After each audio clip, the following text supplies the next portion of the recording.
بسم الله الرحمن الرحيم إن الذين كفروا من أهل الكتاب والمشركين في نار جهنم خالدين فيها أولئك هم شر البرية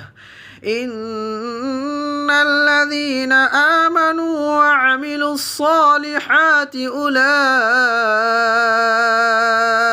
هم خير البرية جزاؤهم عند ربهم جنات عدن تجري من